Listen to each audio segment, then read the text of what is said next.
할렐루야. 오늘도 새 아침을 주시고 새로운 날을 허락하여 주신 하나님께 감사를 드리며 9월 1일 아침 예배 하나님께 올려드리기를 소망합니다. 우리 다 함께 사도신경으로 신앙을 고백하며 이 아침을 시작하길 원합니다. 전능하사 천지를 만드신 하나님 아버지를 내가 믿사오며 그 외아들 우리 주 예수 그리스도를 믿사오니 이는 성령으로 잉태하사 동정녀 마리아에게 나시고 본디오 빌라도에게 고난을 받으사 십자가에 못 박혀 죽으시고 장사한 지 사흘 만에 죽은 자 가운데서 다시 살아나시며 하늘에 오르사 전능하신 하나님 우편에 앉아 계시다가 저리로서 상자와 죽은 자를 심판하러 오시리라. 성령을 믿사오며 거룩한 공예와 성도가 서로 교통하는 것과 죄를 사하여 주시는 것과 몸이 다시 사는 것과 영원히 사는 것을 믿사옵나이다. 아멘. 오늘 하나님의 말씀은 고린도전서 1장 1절부터 17절까지의 말씀입니다. 고린도전서 1장 1절에서 17절까지의 말씀입니다. 하나님의 뜻을 따라 그리스도 예수의 사도로 부르심을 받은 바울과 형제 소스데네는 고린도에 있는 하나님의 교회 곧 그리스도 예수 안에서 거룩하여지고 성도라 부르심을 받은 자들과 또 각처에서 우리의 주 곧 그들과 우리의 주 되신 예수 그리스도의 이름을 부르는 모든 자들에게 하나님 우리 아버지와 주 예수 그리스도로부터 은혜와 평강이 있기를 원하노라. 그리스도 예수 안에서 너희에게 주신 하나님의 은혜로 말미암아 내가 너희를 위하여 항상 하나님께 감사하노니 이는 너희가 그 안에서 모든 일 곧 모든 언병과 모든 지식에 풍족함으로 그리스도의 증거가 너희 중에 견고하게 되어 너희가 모든 은사에 부족함이 없이 우리 주 예수 그리스도의 나타나심을 기다림이라. 주께서 너희를 우리 주 예수 그리스도의 날에 책망할 것이 없는 자로 끝까지 견고하게 하시리라. 너희를 불러 그의 아들 예수 그리스도 우리 주와 더불어 교제하게 하시는 하나님은 미쁘시도다. 형제들아, 내가 우리 주 예수 그리스도의 이름으로 너희를 권하노니 모두가 같은 말을 하고 너희 가운데 분쟁이 없이 같은 마음과 같은 뜻으로 온전히 합하라. 내 형제들아, 글로웨의 집 편으로 너희에게 대한 말이 내게 들리니 곧 너희 가운데 분쟁이 있다는 것이라.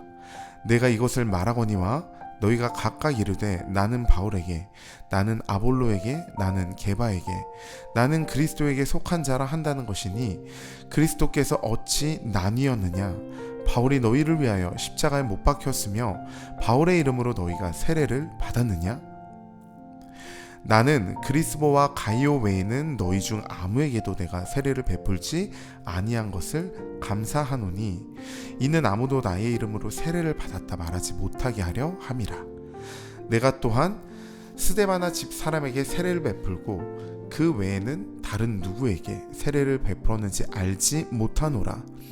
그리스도께서 나를 보내심은 세례를 베풀게 하려 하심이 아니요 오직 복음을 전하게 하려 하심이로되 말의 지혜로 하지 아니함은 그리스도의 십자가가 헛되지 않게 하려 함이라. 아멘. 오늘 말씀은 고린도전서 1장 1절부터 17절까지의 말씀입니다. 고린도전서가 이제 시작이 되었는데요. 같은 마음과 같은 뜻이라는 또 제목을 가지고 하나님의 말씀을 나누고자 합니다. 먼저 고린도전서 그 1장 고린도 전후서에는 성경 안에서 매우 어떻게 보면 독특한 서신입니다. 아마도 고린도 전후서를 읽고 나면 초대교회로 돌아가자 이런 구호들이 저희가 많은데 그러한 구호가 쏙 들어갈지도 모를 정도로 뭔가 문제가 굉장히 많이 드러나 있는 그러한 서신서입니다. 하지만 고린도 교회처럼 문제가 많은 또 교회가 없었고 고린도 교회는 상세하게 설명할 수는 없지만 그 문제에 대해서 몇 가지만 우리가 간략하게 살펴볼 필요는 있을 것 같습니다. 고린도는 그 항구 도시이면서 헬라 지역에서 경제의 중심에 서 있었던 도시였습니다.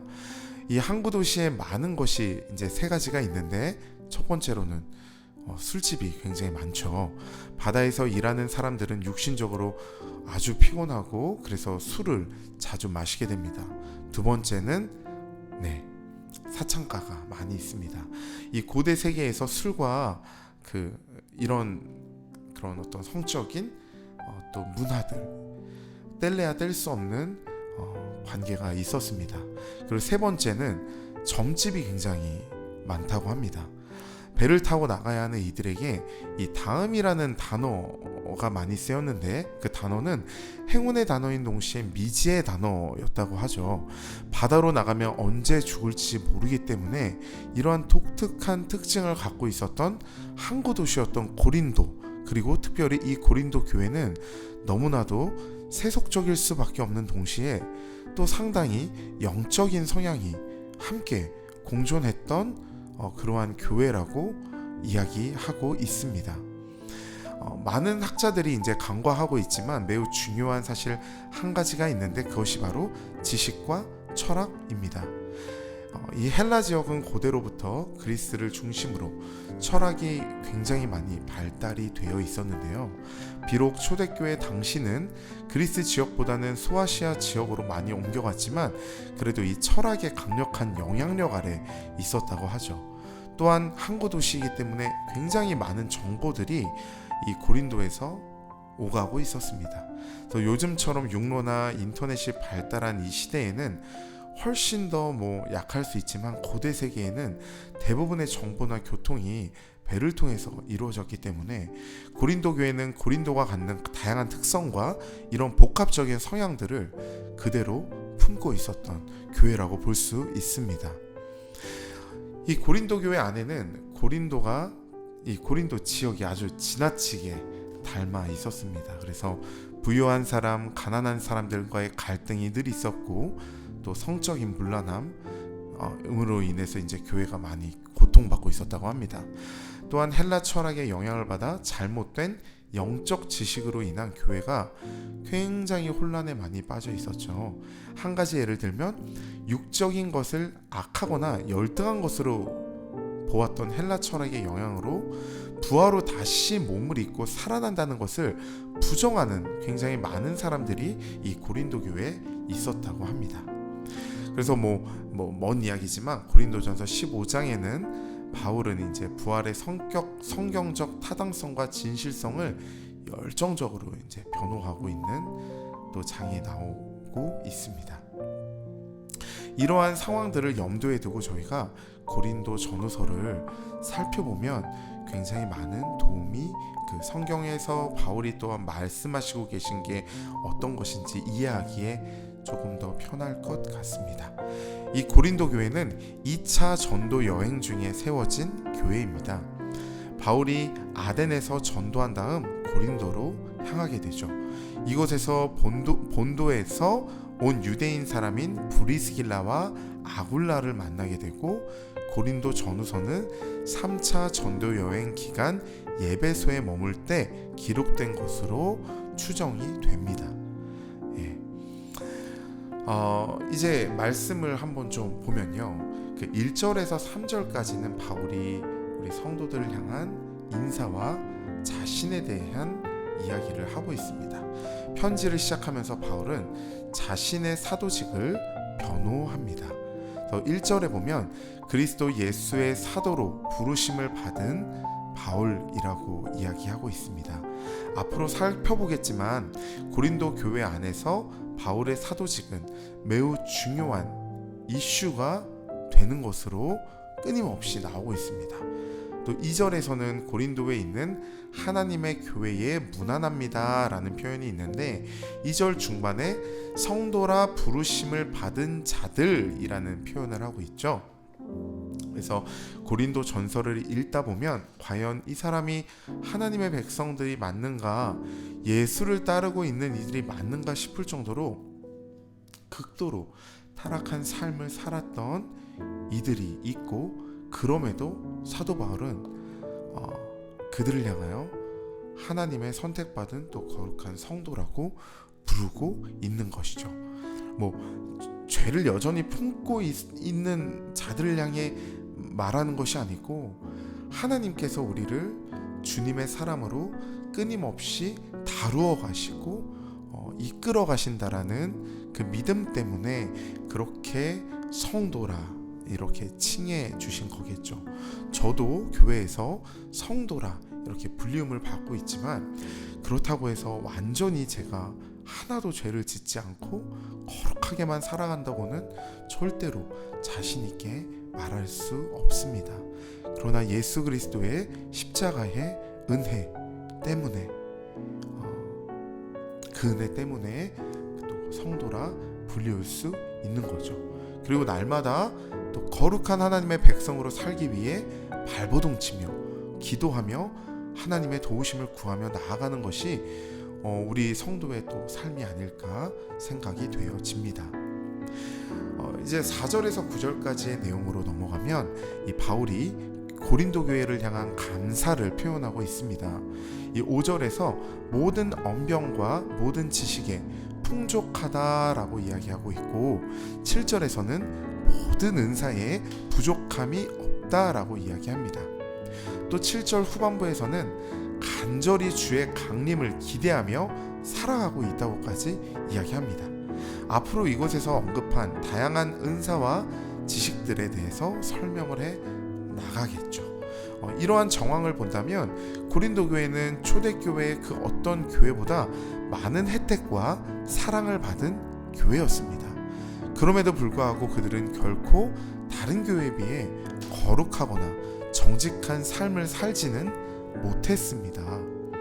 많은 은사가, 많은 지식이 하나님의 백성으로는 살게 하지 못합니다.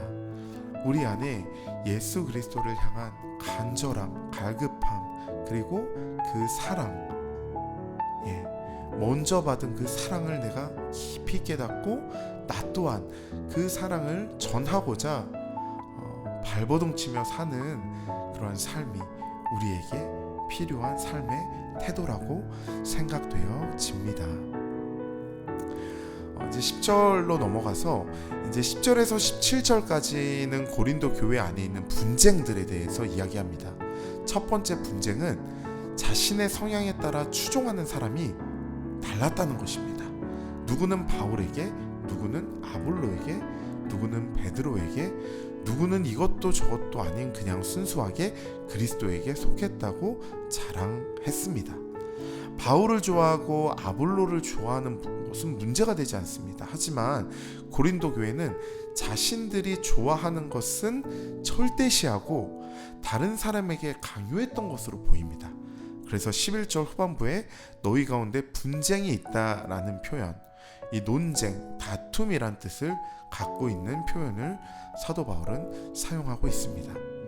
바울은 논쟁하는 그들을 향해 묻습니다. 13절에 바울이 십자가에 못 박힌 것도 아니고 바울의 이름으로 세례를 받은 것도 아니라는 것입니다. 바울은 그리스도와 그 가이오 외에는 아무에게도 고린도 교회 성도들에게 세례를 베풀지 않았습니다. 바울은 자신의 정체성을 명확하게 인지하고 있었죠. 그래서 17절에 그리스도께서 자신을 보내셨다는 것과 보내신 이유는 세례가 아니라 복음을 전하게 하려 하심이다 라고 정확하게 이야기하고 있습니다. 사도 바울은 모든 고린도 교인에게 세례를 베풀 수 있었지만 자신이 직접 세례 베푸는 것을 굉장히 자제했습니다. 사건 목자나 거짓 선생은 어떻게 하든지 자신의 이름으로 세례를 베풀며 자기 사람을 만들고자 자기의 이름을 드러내려고 했지만 사도 바울은 세례를 베푸는 것보다 복음을 전하는 것에 집중하였습니다. 자신의 사도적 소명인 복음 전파를 통해 영혼 구원에 헌신한 바울은 자신의 이름이 드러나는 것에는 별 관심이 없었습니다. 바울은 화려한 언변과 인간적인 지혜로 자신을 드러내지 않고 평범하지만 진실한 말로 오직 그리스도 십자가 복음만을 담대히 전하고 있는 것입니다.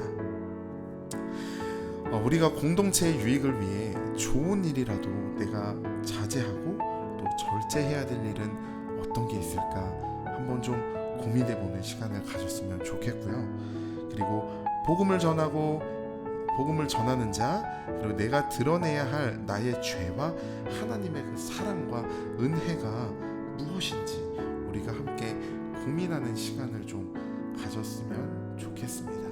네, 이렇듯 그 고린도 교회를 향한 사도 바울의 이야기가 이제 시작이 되었습니다.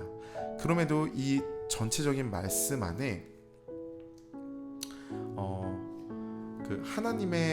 그 성도를 향한 그 하나님의 사랑이 정말 너무 잘 묻어 있다라는 것을 저는 느낄 수가 있었습니다. 특별히 이제 저는 8절에 주께서 너희를 우리 주 예수 그리스도의 날에 책망할 것이 없는 자로 끝까지 견고하게 하시리라 라는 이 말씀이 굉장히 힘이 되고 또 붙잡게 되는 말씀이었습니다. 끝까지 견고하게 하신다. 끝까지 주님이 붙드신다. 우리는 너무 연약하지만 주님께서 우리를 포기하지 아니하시고 하나님의 백성답게 우리를 다루어 가신다라는 것. 우리가 지금은 좀 연약하고 우리 안에 고린도 교회 성도들처럼 너무나 많은 연약함이 있을지라도 다시 한번 하나님 앞에 회개하는 마음으로 겸손하게 나아가 우리를 완전하게 하시는 그 주님을 바라보는 은혜가 오늘 이 아침에 저와 말씀을 듣는 여러분에게 있기를 소망합니다. 제가 기도하겠습니다. 좋으신 하나님 감사합니다. 오늘 고린도전서 1장의 말씀을 우리가 함께 보면서 고린도 교회를 향한 사도 바울의 또 사랑과 또 하나님의 마음을 전달하고자 하는 그 마음을 우리가 보았습니다. 하나님, 고린도 교인처럼 당을 짓고 누가 옳으네 누가 맞네 하면서 했던 나의 모습이 내 안에 혹시나 있었다면 하나님 용서하여 주시고 우리가 서로를 사랑하고 우리가 다른 것이 아니라 예수 그리스도의 은혜와 복음만을 따라갈 수 있게 주여 도와주시옵소서. 우리를 그리스도의 날까지 이끌어 가시고 끝까지 우리를 책임지시고 완전케 인도하실 그 하나님께 다시 한번 감사드리며 또 주님의 은혜를 더욱더 사모하며 기대합니다. 감사를 드리며 예수님의 이름으로 기도했습니다. 아멘. 오늘 말씀을 생각하시면서 묵상하시고 또한 기도하는 시간 갖도록 하겠습니다.